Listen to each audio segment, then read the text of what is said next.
Bonjour, dans un deuxième épisode français avec Youssef. Ce cours d'histoire des idées est destiné aux étudiants du troisième semestre.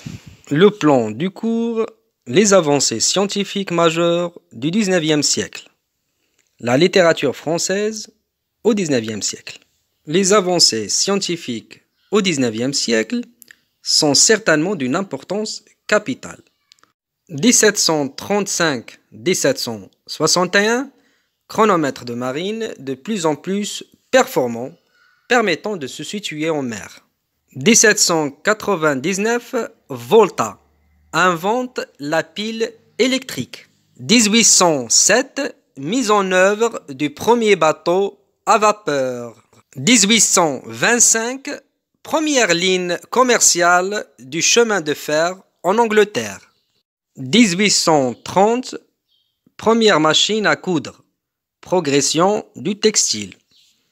1840, les grandes villes sont éclairées par des lampes à huile. 1850, développement de grands bateaux à vapeur beaucoup plus rapides qu'avant. 1878, invention de la lampe électrique. Toutes ces avancées scientifiques sont certainement d'une importance capitale au niveau de l'évolution économique. Mais socialement, ceci causera des grands problèmes. L'industrialisation va enrichir un nombre limité de personnes au détriment de la masse, d'où la conception marxiste. En effet, la révolution industrielle va révolutionner le mode de vie des sociétés européennes, notamment dans la recherche d'une mécanisation encore plus poussée et d'une productivité de plus en plus grande. Ceci va instaurer un capitalisme ne pensant qu'au profit, aux éléments matériels, au détriment de l'humain. C'est ainsi que le capitalisme, s'il a été une réussite économique incontestable, est en réalité source d'une très grande dégradation de la qualité de vie des masses laborieuses. La littérature française au XIXe siècle. La littérature n'est devenue une discipline à part entière qu'à partir du XIXe siècle. À l'époque, le latin était la langue intellectuelle par excellence. Cependant, les œuvres littéraires vont peu à peu passer du très ancien français à celui d'aujourd'hui.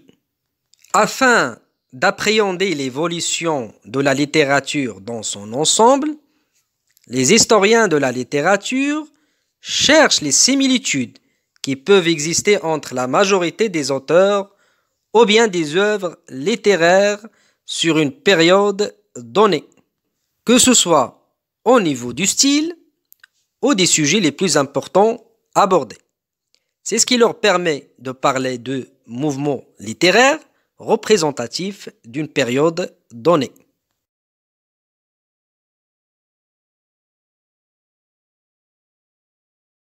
Le romantisme. Selon certains historiens de la littérature, ce mouvement littéraire est présent au lendemain de la Révolution française de 1789. Mais pour beaucoup d'autres, le mouvement commença au début du XIXe siècle en France. Il représente l'ensemble des mouvements intellectuels et artistiques qui, à partir de la fin du XIXe siècle en France, enfin en Europe, firent prévaloir la sensibilité individuelle sur la raison et les créations de l'imaginaire sur la représentation classique de la nature humaine. Les thèmes majeurs du romantisme.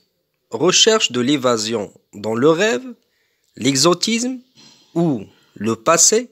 Le romantisme exalte le goût du mystère et du fantastique. Le romantisme peut être délimité à partir de la fin du XVIIIe siècle en Europe jusqu'à la Révolution de 1848. Après cette date, on reviendra à certains principes du XVIIIe siècle. L'œuvre littéraire devrait répondre à un certain utilitarisme permettant à l'intellectuel de représenter la réalité, tout en mettant l'accent sur le dysfonctionnement de son époque. Tout auteur, tout penseur doit être utile et doit œuvrer pour le bonheur de l'individu et de la société tout entière. C'est ce qui débouchera sur le mouvement réaliste. Et voici quelques œuvres romantiques. Hugo, Jean-Jacques Rousseau, etc. Le réalisme est un mouvement artistique et littéraire de la seconde moitié du XIXe siècle jusqu'à 1860. Né du besoin de réagir contre le sentimentalisme romantique qui vise à représenter le plus fidèlement possible la réalité avec des sujets et des personnages choisis dans les classes moyennes ou populaires. Champfleury, premier théoricien du réalisme. Quelques œuvres réalistes, par exemple Gustave Flaubert, Madame Bovary, ou bien Honoré de Balzac, le père Goriot. Le reste des mouvements comme naturalisme, le Parnasse et le symbolisme, ça sera dans un troisième épisode. Merci de votre attention et à la prochaine vidéo.